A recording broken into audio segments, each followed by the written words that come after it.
Well, a very good afternoon to you, Adrian. Thank you so much for joining me. This is, folks, Adrian from Ray White Inner North. Thanks for joining us. Thanks for having me, Ryan.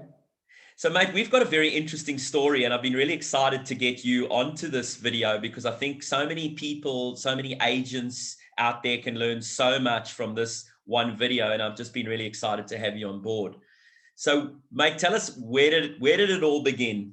All right, so this is this is an interesting one. I think we go way back. So Ryan offered me my first job in real estate. Oh man, that was 10 years ago.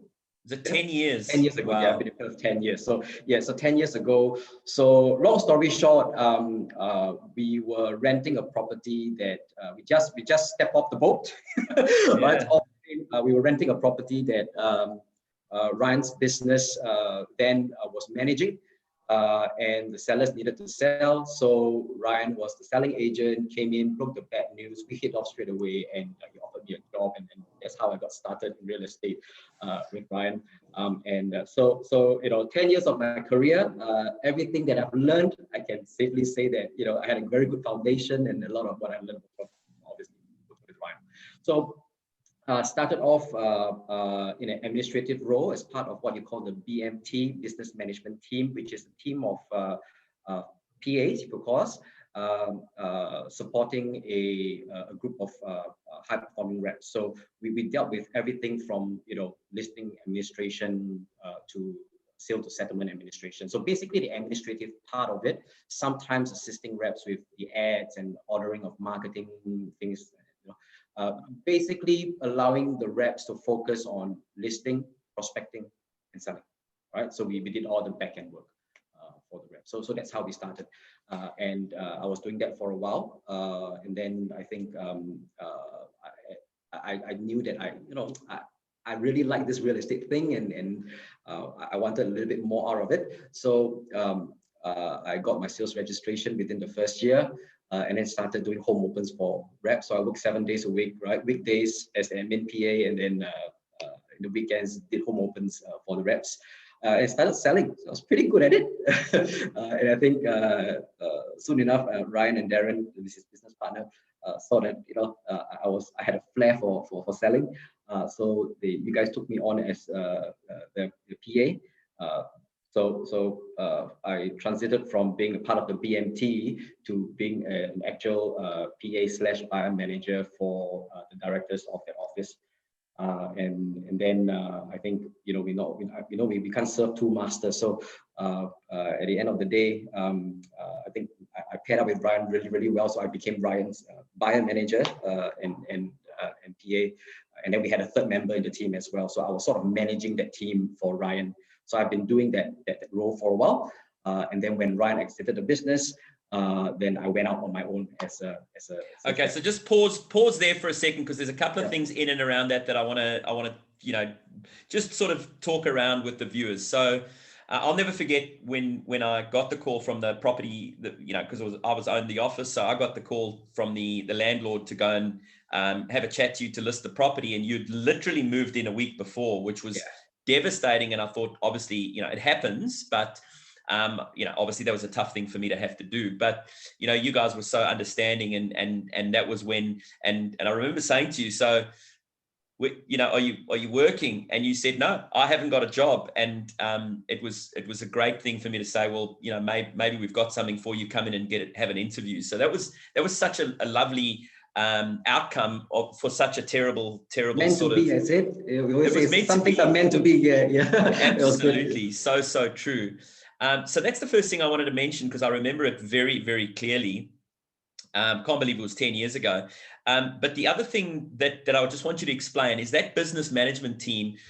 So we had 10 reps at the time, and what we started noticing, or we had noticed for a very long time, that the reps were getting bogged down with you know, booking signs, booking photographers, doing final inspections, even midweek viewings and things like that, doing files and calling councils and all that crap that goes with it. And we just thought, how good would it be if we could get that away? The reps didn't want to step up and hire PAs, most of them, other than the real gun writers. They didn't want to do it. Two of them, and they couldn't go to the next level because they were too bogged down doing the stuff. So the BMT was you and Jeffrey Loy, and you guys pretty much run their admin. Do you remember how we paid for that? How it was all paid for? Yes. So basically, it was a shared cost. We were paid from I think it was called the marketing fund then. So basically, a part of a part of the commission goes to paying the reps, but it is a part of every reps. So it was 10%. It was 10% eventually. I think we might have boosted it to start off with 15%. But then it became a standard 10% off the gross com. So if we got a gross com into the office from an agent, and it was 10,000, $1,000 came off and went into that business management team, or business management fund. And that paid for you guys, and it paid for marketing, which we also had like a multi-layered marketing that we did. I think we did the center page of the community paper. We had seat ads around the place. And it meant that everybody was pooling money for PAs and for marketing. I think it was just an amazing creation. No, it was a good setup. It was a very, very good setup because it was fair. Yeah. And it was fair. So if the agent was on a 60-40, then they were paying 60%, we were paying 40%. If they were on a 50-50, well, we're paying 50% each. So it was a great partnership, and it worked very, very well until we kind of moved the business on and went out. And it was definitely one of the best creations that we've been able to fall back on. I think it's a model that I think more offices should do. Don't you agree? Yeah, actually, it would especially for offices where reps are just trying to break that you're at that cusp, $200,000. Correct. But that fear of actually losing income because you got to pay for somebody else if it's a shared cost, and you can see the actual benefits of you reaping the benefits of that, and I think that would be a great step forward. Just help the reps along and push them, help them have their first PA in that sense. And then once you experience that taste of it's having somebody else do those nitty-gritty stuff that you don't have to do for that cost, makes sense. I think it helps them transit into having a PA of their own. Of course. Now, so obviously then, you were too good. We trained you too well. You performed so well. We eventually took you in. Darren and I shared you as a sort of buyer manager both. And obviously, Darren and I were growing, and we each had to get our own buyer manager. You came in and joined me. I was at the point where I was doing my last couple of years. And I remember my last year in particular, I worked one day a week, which was Monday. You worked full time, and I used to list a few properties through the week, and I used to attend one or two home opens or an auction. So all I did was a couple of home opens or auctions on the weekends, one or two appointments to keep the stock coming in on during the week. And I worked one full day. We wrote nearly $500,000 even that year, and I was working pretty much one day a week. And that was thanks to you, the systems that we had created, and you were just basically able to carry the rest of the business, which most agents wouldn't believe, that you can write $500,000 and work one day a week plus a few appointments, maybe 4 or 5 appointments throughout the week. And that was how I was able to set up Real Estate Brilliance back 6 to 7 years ago. Yeah, that's right. Yeah. So Adrian, tell us, you eventually left us when we wrapped the whole thing up and sold it off, and you went on your own. You joined the agency and you became a rep in your own right. Yes, that's right. Yeah. So obviously there was a little bit of when you exited the business, I went on my own, obviously, and assisted Darren as well. And then after that, when that business was wrapped up, I went over to the agency. So I did. So I was a sales rep for about 3 to 4 years, I think. Was it that long? I didn't think it was that long. I would say 3 years. I think 3 years. 3 years. Okay. Because 1 year with the business then, and then after that another 2 years with the agency. So it was going pretty well. You did very well. I remember that. I met all the goals that I've set for myself. Well, you sold all my sellers' properties, so I was giving you all of those. Or did you inherited my database, didn't you? That's right. Yeah. So I obviously had that leg up in the sense, that was very helpful. So just paying you a royalty for everything that I listed from there. And that's actually a good point. Going. Let's talk about that quickly, because most agents don't believe that they've actually got an asset that they can actually sell. Now, I didn't sell you my database. You were very much a part of it, but I gave you the database, and I think we still now and again pick up a listing from that. Yeah. That's right. Yeah. But I think in the first year I might have earned about 50 or 60,000. That was royalties. About 5 to 6 deals that came just from the first year of that database. Yeah. So which was, and then the second year it dropped a little bit. Dropped a little bit. Yeah, that's right. So, and especially when I was working in a different area, so just trying to service clients from your previous area became a bit of a challenge. But the hot ones were always going to be hot anyways. Those people that we can contact with. No, that was amazing, and the lesson in that is if you've got the right support and you've got the right partners in place, like I had with you, and especially people who are exiting their businesses like in the next 5 years, it's so important for that exit strategy to have someone, the right people on the bus and in the right seats. And then you can actually get a royalty off that business for 5 or 10 years, depending on how big it is and how much pure data you have there. So that was a good thing. And then you got sick, Adrian. Yes, that's right. So the last year of striking out on my own, I caught a bug and I was out of action for about 6 months, right? So couldn't walk, I was in pain all the time. That obviously, business suffered. I couldn't prospect, I couldn't go out and meet people, I couldn't list properties. I remember the phone call I had with you. It's like, what do I do? I know I wanted to stay within the real estate industry, but I've got a young family and a child with special needs. Starting all over again wasn't quite possible because I really needed income straight away.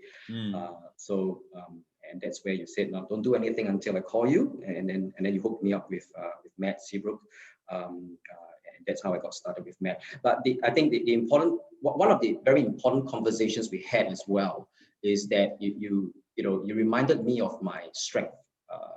Know what I'm good at, and it's like, Adrian, you can sell. You're very good with buyers, you can sell, right?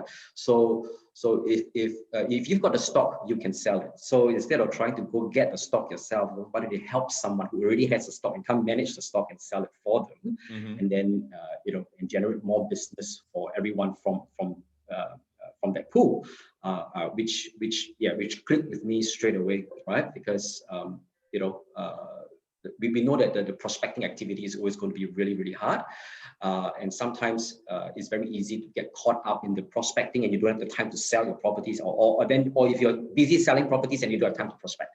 So, having somebody who is a prolific prospector like yourself, getting the business in, and then I working the buyers, and so it clicked, right? Because I've done that before, and I knew I could do it really well, and that's why I jumped at the opportunity when you introduced me. So I was obviously working with Matt Seabrook at the time, and let me just get rid of this stuff.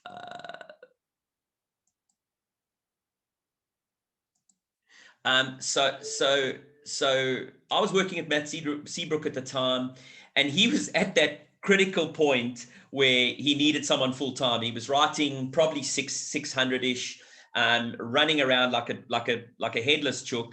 And you called me at the same time, and I was like, "What the hell?" Adrian, meant to be another episode of meant to be. My brother from another mother has surfaced. There's a saying called when you go looking, they'll come knocking. Well, that was exactly the circumstance. I'd had a chat to you.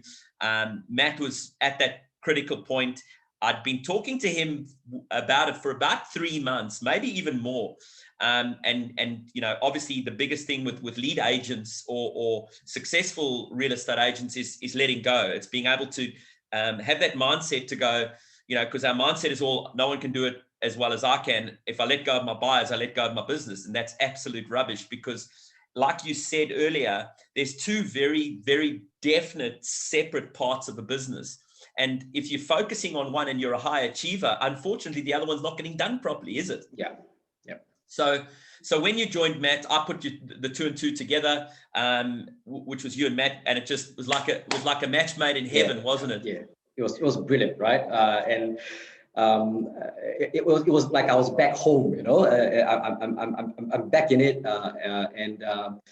so I have to say that the reason it worked, there are a few reasons why it worked, right? First, it was set up correctly, right? The job description was set up very, very specifically from the start, and obviously, it was great with the ability to earn a lot more. So the potential of earnings was like, uncapped, knowing who met. So that was a big draw for me. But I think more importantly, the boundaries and the expectations the structure was set, and the system was already there. So it's obviously, with help from Real Estate Brilliance, you guys have set up the system for Matt. So all you need to do is plug somebody in, plug the right person in, and then it works.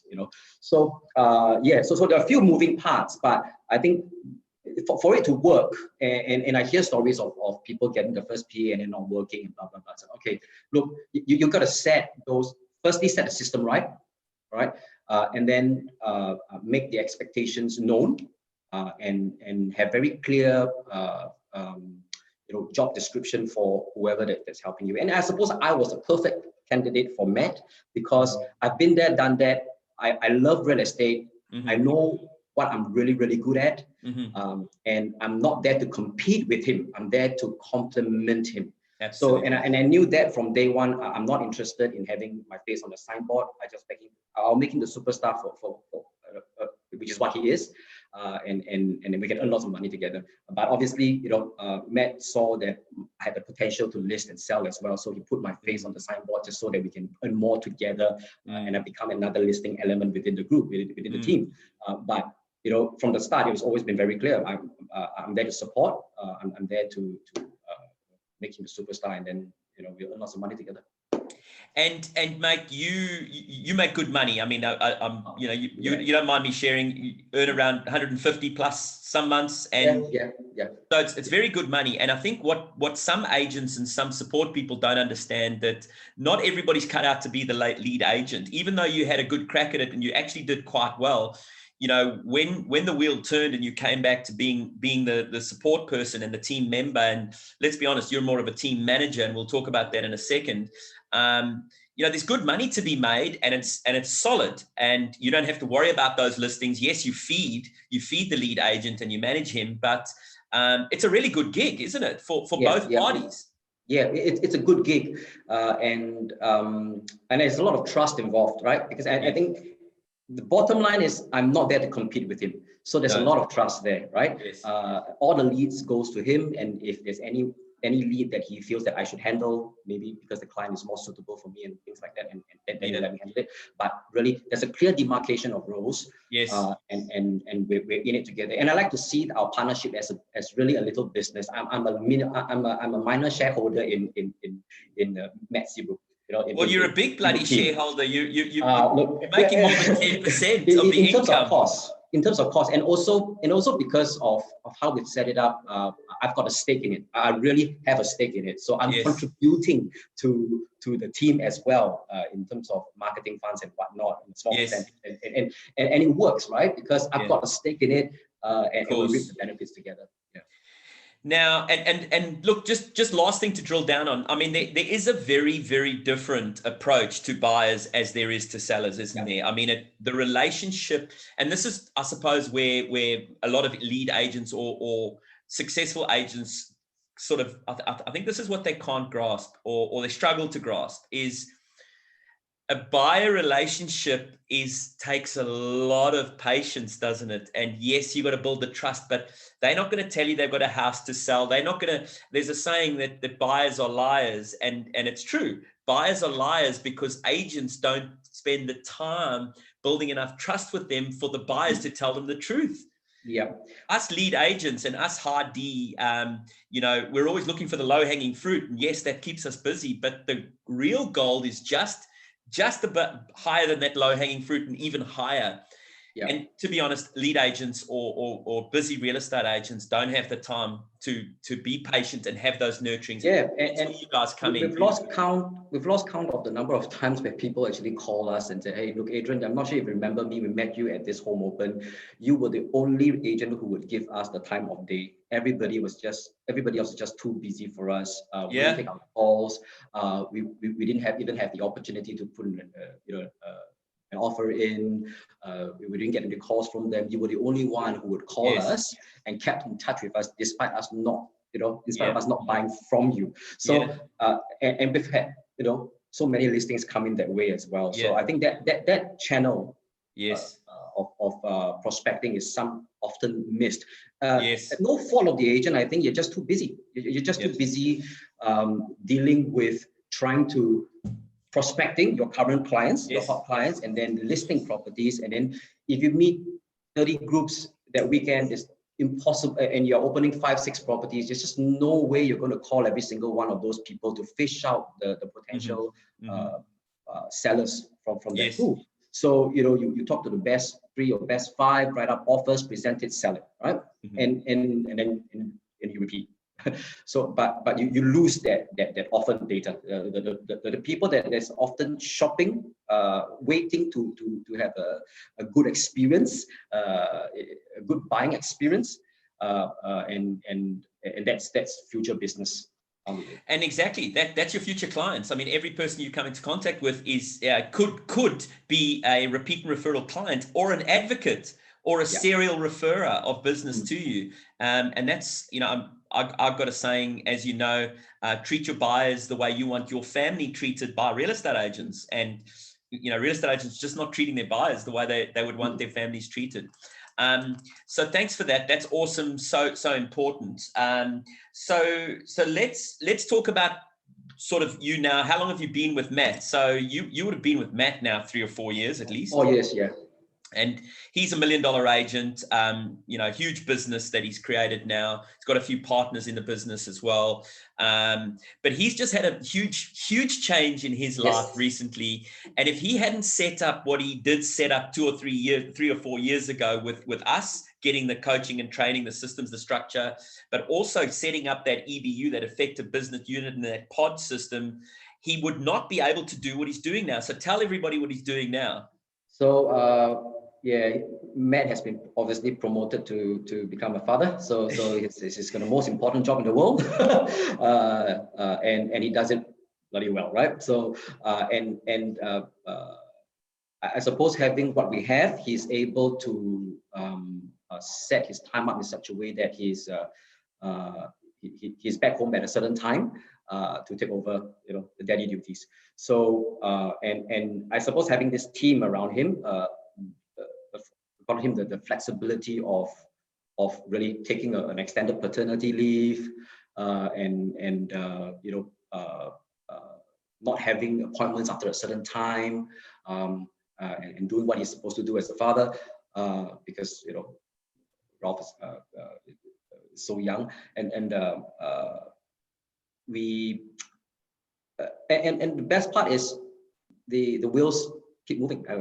Business happens. It's business as usual, despite him not being here. I think there was a few tested moments, right? So the first time he left for an extended period was when he went for his first major holiday in Japan. And I've only joined him. 6 weeks, didn't he go for, or 3 or 4 weeks? Yeah, it was a long time. It was seemed like eternity. But and I haven't joined him for too long, hey. But the system was already there, right? So we knew exactly what we needed to do. Of course, I mean, I had a skill set to list and sell as well, so that helped. But even when he was not around, business carried on. I listed properties, I sold properties, I managed the clients. So there were those things in place, and he could go for a holiday and come back knowing that, hey, commissions are still coming in, we're still listing and selling. Life goes on, So that was the first time, and then after that, subsequently, him wanting to go away for a couple of weekends, Nah, no issue. No, Yeah. we know what to do. Yeah. And now he tells me, this is from his own, he works about 4 hours a day. Is that right? I think he's probably being a bit too modest. When he's in, he's 100%. So with Matt, when he's in, he's 100%. Yes. He makes full use of the time in the office. But yes, I think after a certain time, he's usually at home. So he comes in, he does a morning shift, and he leaves at about 10, and then he comes back at about 4, something like that. That's right. Yeah. So in between, he's busy doing his daddy stuff. 6 hours daddy daycare, and then he does a few hours at night and a few hours in the morning. Correct. So really, his focus is client management. So he's focusing on the clients that he's managing, and then out there prospecting and doing appraisals, and the team and I take care of the rest. Now, mate, just to finish off, what would you say very quickly to agents who are at that point where they're gridlocked? They're dealing with both buyers and sellers. They've got very little to no support. So what would you say to them? First thing, talk to you. Okay. Thank you, my friend. Thank you. Because I think every situation is different. Every salesperson is very different, and your needs are different. So you need to start thinking about what's next, right? What do you need? Do you need an admin person, or do you need a buyer manager? Or hybrid. Or hybrid of two. And more often than not, you need that hybrid. But I think the biggest problem is that you can't see past the cost. So you need to see the gain, and we actually spoke about this. It's an investment, not a cost. Yeah, exactly. And with the right person, we'll pay for ourselves straight away and more. We were having a interesting discussion in our sales meeting today, today, and we talked about having EA. Some of us need, some of the reps will need to start thinking about having PAs and things like that. And you got to look forward. And Matt had the same problem because he initially was very hesitant because of the cost involved. But once you start seeing that you're not spending the money that you have, it's not like you're going to take less. You're going to pay the person from the excess that you have. After having that person, it's a no-brainer. So if you don't sow, you can't reap, right? It pays for itself, doesn't it? Exactly. If you don't sow, you can't reap. And it's amazing how much extra time you have to do the important dollar productive stuff. Once everything else is out of the way, just focus on prospecting, focus on listing properties, and then and sell. And mainly, I remember when I took on Darren, who was my first buyer manager per se. I already had the admin manager, but Darren was my first buyer manager, who, as you know, ended up becoming my business partner, and we made lots of money together. But the thing about a buyer manager was, yes, it gives you more bandwidth and it gives you the ability to handle more volume. But the most striking thing about my buyer manager, and Matt knows this, and this, is it gives you your life back. Yeah, absolutely. Yeah, you can start having 2-3 days off a week. You can go home at reasonable hour, because the buyer manager, like yourself, and you have reasonable time off as well, don't you? Because you've got a beautiful family, and you've got to spend time with them as well. So that's all accounted for. So you have plenty of time off. Matt has plenty of time off, and it just works absolutely beautiful. And I think if people want to be in this business for a long time, and I think the reason why a lot of people do burn out and lose focus and energy and lose their way in this business is because they don't have that team.